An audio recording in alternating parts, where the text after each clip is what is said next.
Electric field की direction को देखने के लिए एक एक्सपेरिमेंट के बेसिस पे एक टेस्ट चार्ज लिया जाता है जो टेस्ट करने के लिए यूज होता है।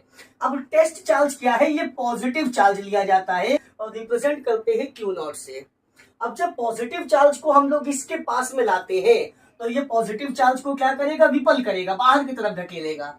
तो हम लोग ये कहेंगे कि पॉजिटिव चार्ज की वजह से जो इलेक्ट्रिक फील्ड की डायरेक्शन है वो कहाँ की तरफ होती है, वो होती है outside from the charge, charge से बाहर की तरफ। क्यों? क्योंकि ये टेस्ट चार्ज को क्या कर रहा है, रिपल कर रहा है। और अगर नेगेटिव चार्ज की हम बात करें तो नेगेटिव चार्ज के पास में अगर हम लोग ले आएंगे इस टेस्ट चार्ज को तो ये टेस्ट चार्ज को क्या करेगा, अट्रैक्ट करेगा।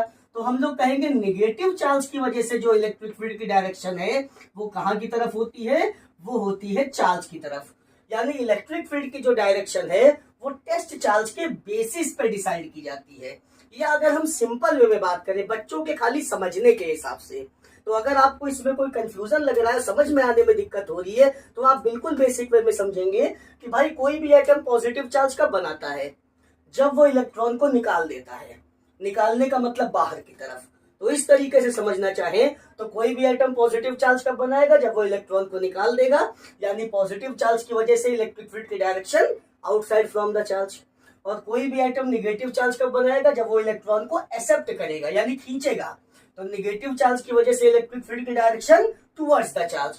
तो ये एटम के इलेक्ट्रॉन को निकालने या अट्रैक्ट करने के बेसिस पे आप समझ सकते हैं, लेकिन एक्चुअल तरीका ये टेस्ट चार्ज के बेसिस पे लिया जाता है। Thank you.